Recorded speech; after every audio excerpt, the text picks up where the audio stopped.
جب مولا علی نے رسول کو بستر پہ لٹایا تو رسول کی آنکھیں بند ہوئی۔ رسول اللہ کی آنکھوں کا بند ہونا تھا۔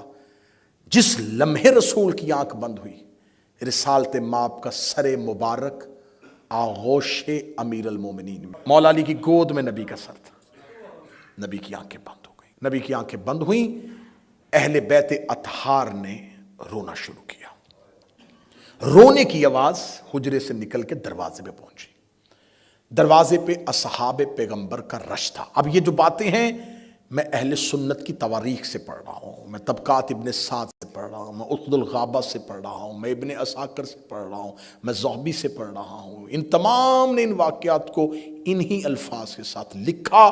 اصحاب دروازے پہ گریہ کر رہے تھے، شدت غم میں نڈھال ہو رہے تھے، بے چین ہو کے رو رہے تھے کہ رسول دنیا سے چلے گئے۔ اسی اسنا میں ایک شخص نبی کے گھر سے باہر نکلا جس نے تلوار کو نیام سے نکالا ہوا تھا۔ نام اس کا عمر ابن خطاب تھا۔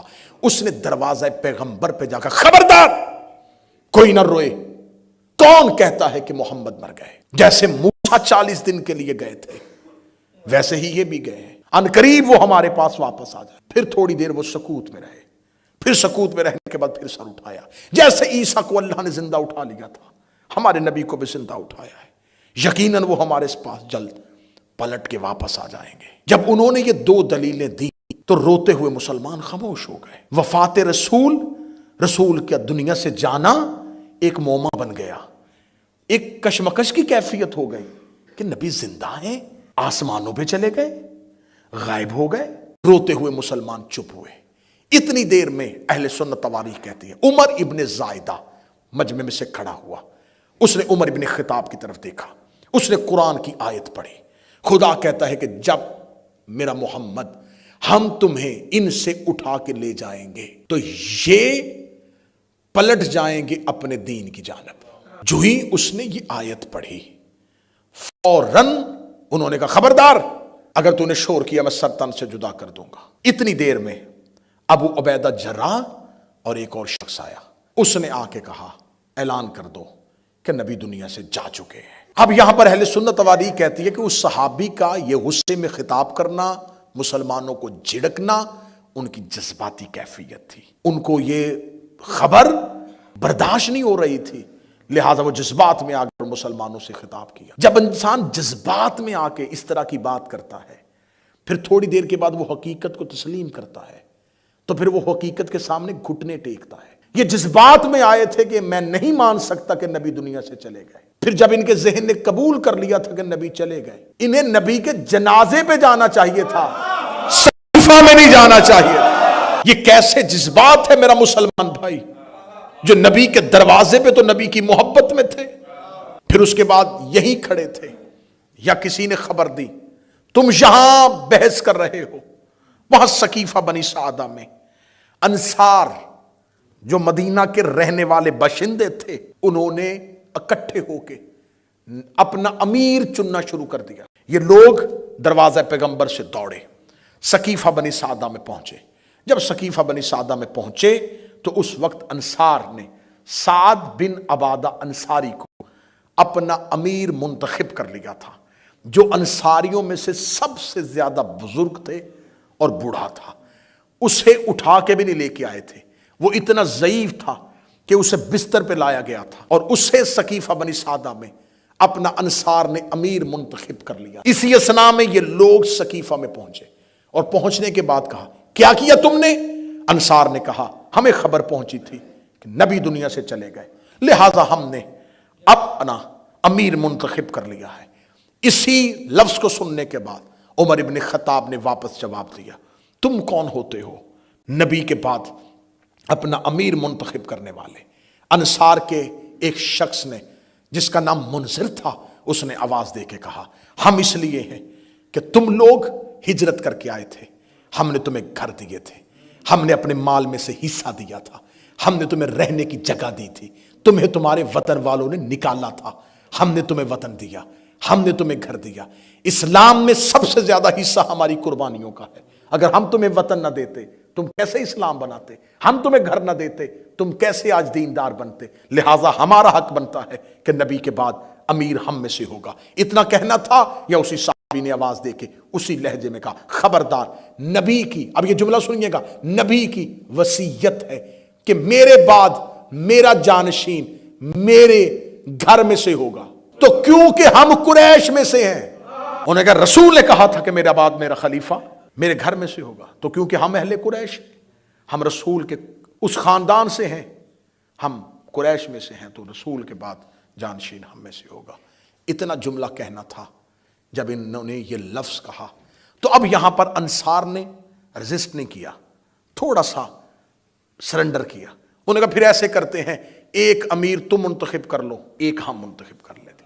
یہاں پر مورخین کہتے ہیں اگر انصار یہ ڈھیلا پن نہ دکھاتے، یہاں یہ کام نہ کرتے، تو مہاجرین کی ضرورت نہیں تھی کہ وہ انصار سے امارت واپس لے لیتے۔ جب انہوں نے خود ہی انہیں ایک آپشن دے دیا کہ ایسا کرو، ایک امیر تم میں سے ایک ہم میں سے، فوراً اس صحابی نے تقریر کرتے ہوئے کہا یہ کیسے ہو سکتا ہے، امت ایک ہو امیر دو ہو جائیں، لہٰذا میں نہیں سمجھتا کہ تم میں سے امیر ہو، امیر ہم میں سے ہوگا۔ کون امیر ہوگا یہ کہنا تھا۔ انہوں نے ساتھ کھڑے ہوئے صحابی جس کا نام عبداللہ ابن عثمان ابن عامر تھا، جسے لوگ ابو بکر کہہ کے یاد کرتے ہیں، اس کا ہاتھ پکڑا اور پکڑ کر بلند کیا، فرمایا رسول کے خاندان میں سے بھی ہے، رشتہ داری بھی ہے، بزرگ بھی ہیں، معتبر بھی ہیں، میں بھی اس کی بیعت کرتا ہوں، تم بھی اس کی بیعت کرو۔ یہاں پر یہ تقریر یہاں تک پہنچی تھی یا سب سے پہلے ابو عبیدہ جرح نے اپنا ہاتھ اٹھایا اور اس کے ہاتھ پہ دے کے اس کی بیعت کر لی۔ اس کے بعد عبد الرحمن ابن عوف مکی آیا، اس نے اپنا ہاتھ اٹھایا، اس کے ہاتھ میں دیا اور بیعت کر لی۔ اس کے بعد نعمان ابن بشیر انصار میں سے آیا، یہ سعد بن عبادہ انصاری کا سگا چچا زاد بھائی تھا، لیکن حسد کی تھی، آپس میں مخالفت تھی، انصار نے ذاتی مخالفت کا بدلہ لیا، فوراً آ کے اس کے ہاتھ پہ بیعت کر لی۔ جب نعمان ابن بشیر نے بیعت کی تو انصار کے نوجوانوں نے آ کے بیعت کرنی شروع کر دی۔ وہاں پر مسلمان ایک دوسرے کے ساتھ دست و گریبان ہونا شروع ہو گئے، حتیٰ کہ سعد بن عبادہ انصاری کو سقیفہ بنی سعدہ کے اندر، اہل سنت طریق کے لفظ پڑھ رہا ہوں، حرف پڑھ رہا ہوں اہل سنت طریق سے، سعد بن عبادہ انصاری جیسے بوڑھے صحابی کو ٹھڈوں کے ساتھ مارا گیا، اسے لاتوں کے ساتھ مارا گیا، اسے زخمی کیا گیا۔ اس کا بیٹا قیس اپنے باپ کو گھسیٹ کے ان سے بچاتا ہوا اپنے گھر واپس لے کے گیا۔ آخری لمحے تک سعد بن عبادہ انصاری نے بیعت نہیں کی تھی خلیفہ کی، پھر اس نے مدینہ چھوڑ دیا تھا اور رستے میں تھا اور اس کو کہیں سے ایک تیر آیا تھا جو اس کے سینے پہ لگا اور یہ موقع پہ مر گیا۔ آج تک مورخ کہتے ہیں کہ سعد بن عبادہ انصاری کو جنوں نے مارا تھا۔ ہاں آج تک ہر طریقے ہے کہ جنوں نے مار دیا، کیونکہ اس کے قاتل کا نہیں پتا کہ کہاں سے تیر آیا اور لگا اور یہ مر گیا۔ تو جب تیر پھینکنے والا کوئی نہیں تھا تو پھر ہم یہ طے کر لیا کہ اس کو جنوں نے مارا تھا۔ یہ کہتے اس کو جنوں نے مارا تھا، یہ ہمیں پتا ہے کہ کنوں نے مارا تھا، یہ ہمیں پتا ہے کہ اسے کنوں نے مارا تھا، کس نے مارا تھا، کس کا تیر تھا۔ اگلی تقریروں میں شاید نام بھی آ جائے کہ کون تھا وہ تیر پھینکنے والا۔ آخر سعد بن عبادہ انصاری کو زخمی حالت میں اس کا بیٹا قیس لے کے وہاں سے چلا گیا۔ یہ حالت ہو رہی ہے سقیفہ میں، یہاں مہاجر انصار ایک دوسرے کو گالیاں دے رہے ہیں، ایک دوسرے کے گریبان پکڑ رہے ہیں، قبالی تعصب کی وجہ سے لڑائی شروع ہو رہی۔ ادھر رسول کے گھر میں حالت کیا ہے؟ حضرت عبداللہ ابن عباس، حضرت عباس ابن عبد المطلب، فضل ابن عباس، قسم ابن عباس، علی ابن ابی طالب رسول کو غسل دے رہے ہیں، رسول کو غسل دیا جا رہا ہے۔ جب رسول کا غسل مبارک مکمل ہو گیا، مولا علی نے حکم رسول کے مطابق رسول کو کفن دیا، کفن مبارک مرتب ہو گیا، کفن دیا جا چکا۔ جب رسول کی تکفین مکمل ہو گئی تو اب آیا رسول کے جنازے کا وقت۔ اب یہاں اصحاب پریشان تھے کہ رسول کا جنازہ کون پڑھائے گا۔ آخر وہ جو گھر کے اندر موجود تھے انہی میں سے ایک نے پوچھا، یا علی رسول کا جنازہ، نماز جنازہ آپ پڑھائیں گے؟ علی نے فرمایا کس میں اتنی صلاحیت ہے کہ وہ نبی کے آگے کھڑا ہو سکے؟ نبی کی زندگی میں کوئی نبی کے آگے کھڑا نہیں ہو سکتا۔ اور نبی کے جانے کے بعد کوئی نبی کے بدن پہ امامت نہیں کر سکتا. کیونکہ آج بھی ہم جو نماز جنازہ پڑھتے ہیں، اگر آپ اس کی تکبیروں کا اردو اور انگلش ٹرانسلیٹ دیکھیں تو یہ جنازے کی تکبیریں اس میت کے لیے دعا ہے، اس کی بخشش کی دعا ہے. تو کون ہوتا ایسا جو نبی کے جنازے پہ کھڑا ہو کے نبی کی بخشش کی دعا کرتا؟ پھر مولا علی سے پوچھا گیا، یا علی پھر کیا کریں؟ فرمایا ایک ایک کر کے رسول کے چہرے کی زیارت کرو، اور تمہارا نماز جنازہ یہ ہے کہ رسول کی میت پہ حاضر رہو. حاضر ہونے کے بعد اس آیت کو پڑھو، ان اللہ و ملائکۃ یصلون علی النبی یا ایھا الذین آمنوا صلوا علیہ وسلموا تسلیما. اس آیت کو دہراتے جاؤ اور نبی کے جنازے سے جاتے جاؤ. تمہارا نبی کے جنازے پہ حاضر ہو کے یہ درود پڑھ دینا ہی تمہارے لیے کافی ہے. یہاں یہ حالت ہو رہی تھی. اب وہاں سقیفہ بنی سعدہ میں طے ہو گئی تھی خلافت. اسے جسے خلیفہ بنایا تھا لے کے مدینے کے بازار سے نکلے. جو شخص سامنے سے چلا رہا تھا اسے پتہ نہیں تھا، اس کا ہاتھ پکڑا، ہاتھ پہ رکھا، چل تیری بیعت ہو گئی، ادھر آ، بیعت ہو گئی. یوں یقین کیجئے میں بالکل حقائق پڑھ رہا ہوں. یوں جو سامنے آنے والا اسے پتہ ہی نہیں تھا کہ کیا ہو رہا ہے. انہیں یہی خبر نہیں تھی مدینے والوں کو کہ رسول دنیا سے چلے گئے ہیں. یہ سب کچھ کیا ہو رہا ہے؟ یہ مدینے میں بھگدڑ کیسی مچی ہوئی ہے؟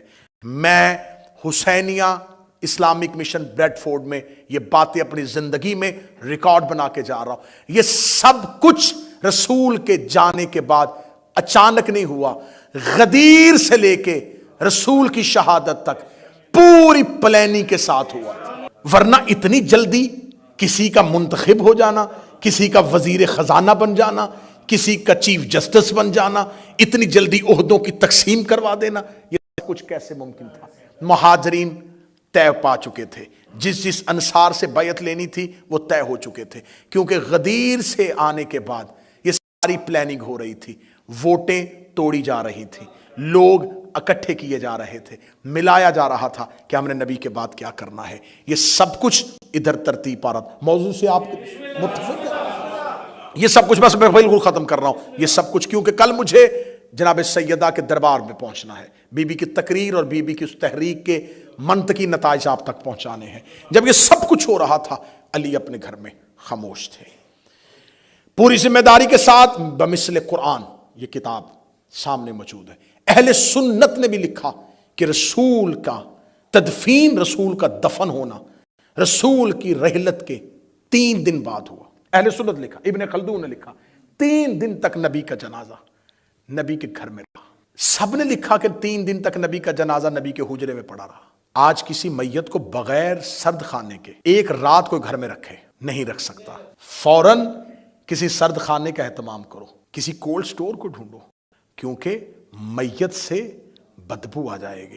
رسول کا جنازہ اس گرمی کے موسم میں 3 دن تک گھر کے اندر ہے. یہ میں مذہب شیعہ کی وکالت نہیں کرنے لگا، غیر کو اس کے گھر سے اعتراض کرنے لگاؤ، جواب دینے لگاؤ.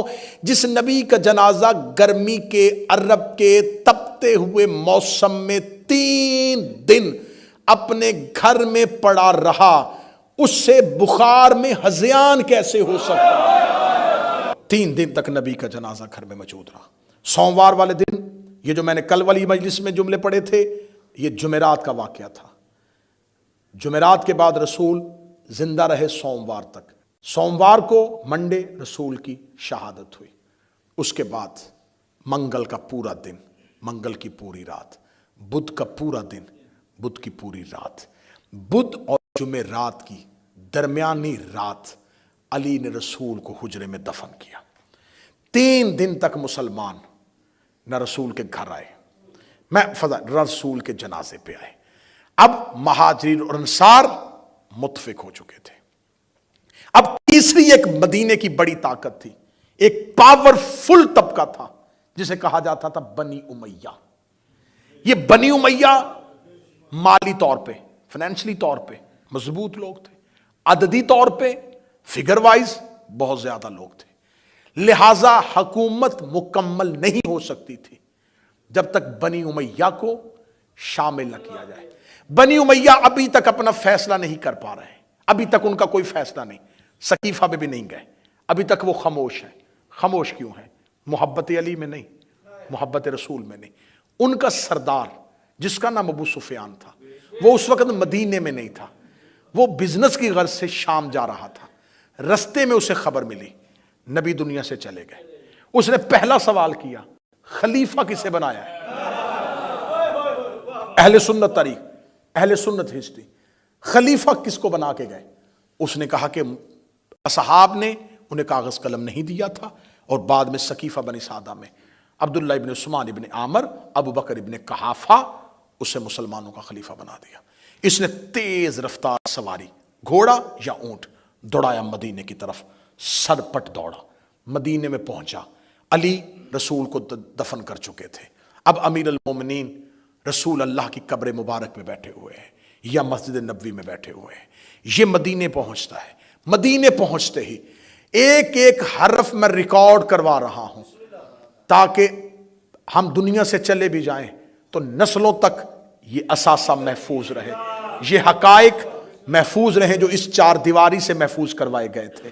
جو ہی یہ پہنچتا ہے مدینے, یہ پہنچتا ہے کہ حضرت عباس ابن عبد المطلب کہاں ہے, رسول کا چچا کہاں ہے, کیونکہ وہ بزرگ تھا اور یہ بھی مکہ کا رہنے والا تھا, بوڑھا تھا.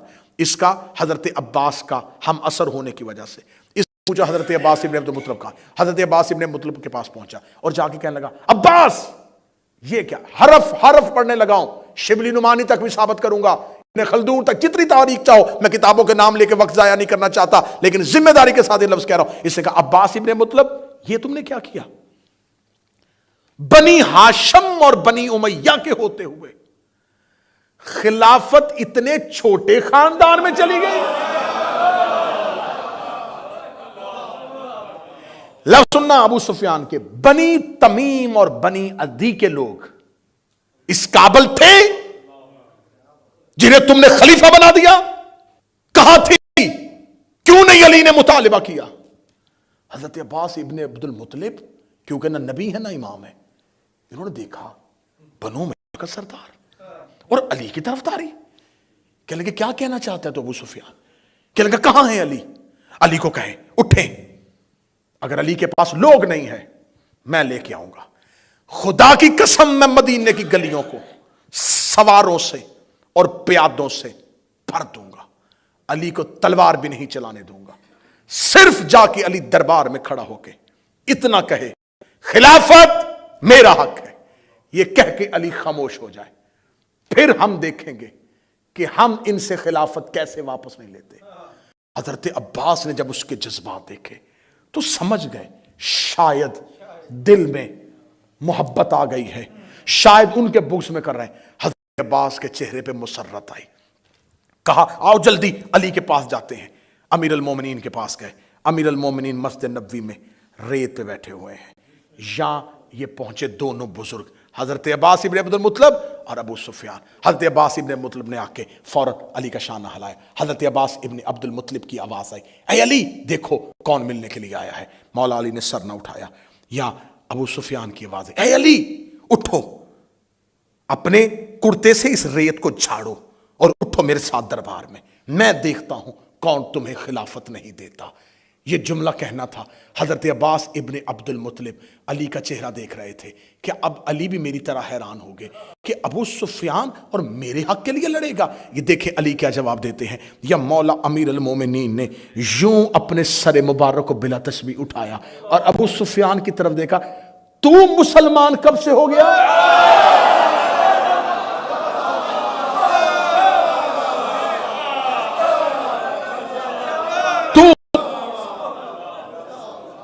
مسلمان کب سے ہو گیا؟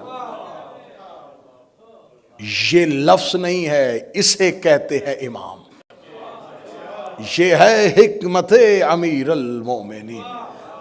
تو کب سے مسلمان ہو گیا؟ یہ کہنے کے بعد علی نے فرمایا تجھے کس نے یہ اختیار دیا ہے کہ تم مسلمانوں کے اندرونی مسئلوں پہ بولے؟ کیا چاہتا تھا؟ اس کے دل میں تھا علی کو سامنے لے کے جاؤں گا, یہیں پہ ایسی جنگ برپا کروں گا اسلام مدینے کے اندر ہی ختم. فتح کا لشکر لے کے مکے میں جا کے کہوں گا ختم کر آیا. وہ جو مکے میں جا کے فتح کے جشن منا رہا تھا وہ دیکھو چند سالوں بعد ہی مدینے میں سارے کا سارا اسلام ختم کرایا۔ علی نے فرمایا تمہیں کس نے یہ کہا ہے کہ تم مسلمانوں کے مسائل کے اندر بولو؟ جب وہ ابو سفیان بول رہا تھا تو لوگ کھڑے تھے پیچھے، علی کیا کہیں گے؟ اب یہاں مولا علی نے خطبہ دیا۔ مولا نے فرمایا ایھا الناس، اے لوگو، فتنے کی موجوں کو نجات کی کشتی سے کچل دو۔ پوری تقریر منت نہیں کی، یہ لفظ میرے نہیں ہیں، یہ لفظ میرے آقا علی کے ہیں۔ فتنے کی موجوں کو نجات کی کشتی سے کچل دو۔ یہ کہنے کے بعد علی کی آواز آئی، اگر میں اپنے حق کے لیے اٹھوں تو مجھے کہیں علی حکومت کا حریص ہے، اگر میں چپ ہو جاؤں تو پھر کہیں کہ علی ڈر گیا ہے۔ یہ کہنے کے بعد علی نے ابو سفیان کی طرف دیکھا، فرمایا ابو سفیان، جو پانی تو مجھے پلانا چاہتا ہے نا وہ بڑا گندلا ہے، جو لقمہ تو مجھے کھلانا چاہتا ہے نا یہ حلق سے اترنے والا نہیں ہے۔ یہ کہہ کے علی نے اگلا لفظ کہا، فرمایا اگر میں نے لڑنا ہی ہے تو بھول گئے ہو تم بدر اور احد؟ بھول گئے ہو تم بدر احد؟ یہ کہنے کے بعد علی نے فرمایا، یہاں یہ جملہ جو آپ کو ممبر سے سنایا جاتا ہے یہ مولا علی نے ابو سفیان کے سامنے کہا تھا۔ علی نے فرمایا مجھے موت سے کیا ڈر، قسم ہے اس خدا کی، علی موت سے ایسے محبت کرتا ہے جیسے بچہ اپنی ماں کے سینے سے محبت کرتا ہے۔ علی کو موت سے کوئی ڈر نہیں، علی کو کوئی اندیشہ نہیں کہ علی موت پہ جا پڑے یا موت علی پہ آ پڑے۔ یہ جملے کہہ دیے مولا علی نے۔ اب یہاں پر بنی امیہ کا سردار سخت رنجیدہ ہوا، سازش تو کامیاب نہ ہوئی، علی تو اس سازش کا مہرہ نہ بنا۔ پھر یہیں سے اہل سنت طریقے کہتی وہ گیا اور سیدھا دربار میں گیا۔ دربار میں جا کے کہنے لگا تمہیں کس نے جرأت دی بنی امیہ کے مشورے کے بغیر خلیفہ بنو؟ انہوں نے کہا تمہارا ہی انتظار کر رہے تھے۔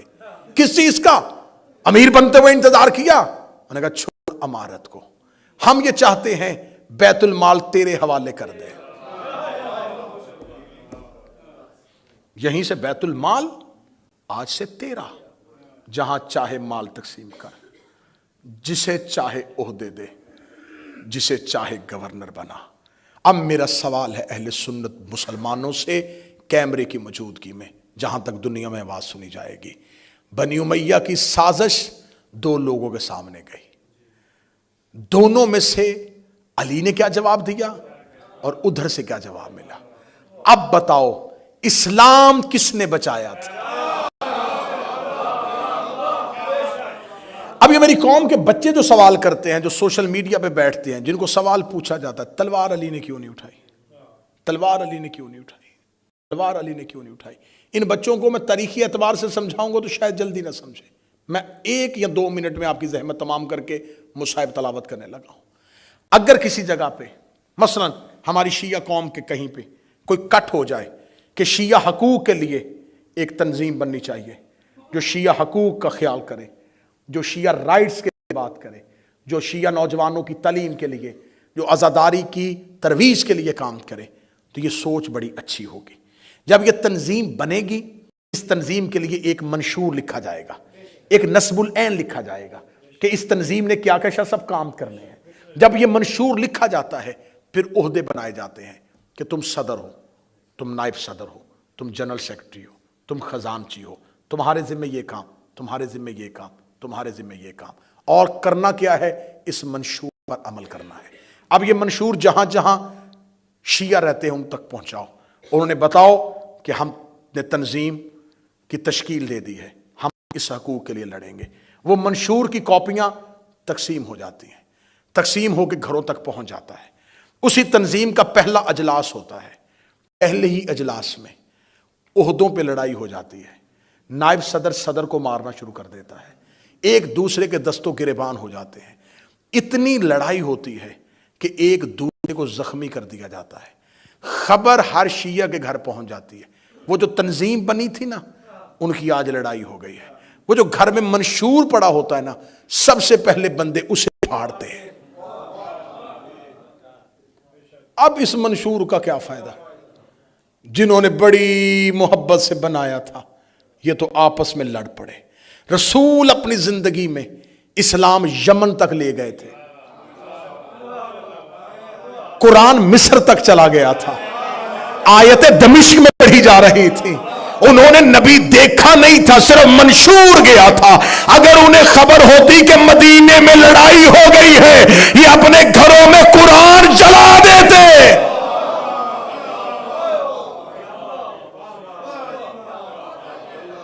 اسلام سمٹ کے صرف اتنے سے مدینے میں رہ جاتا، باقی لوگ کہتے کیا فائدہ اس اسلام کا، کل بنایا تھا آج عہدوں پہ لڑ پڑے، چھوڑو قرآن۔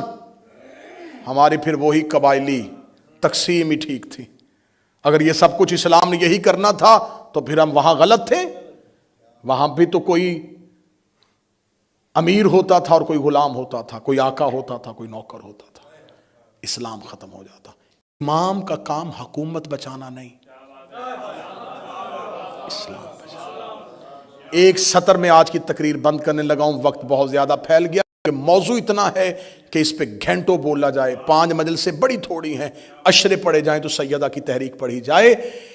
جس علی نے احد میں ٹوٹی ہوئی تلوار سے ہزاروں کو دوڑایا تھا، وہ مدینے میں چند بھگوڑوں سے خوف زدہ نہیں ہوا۔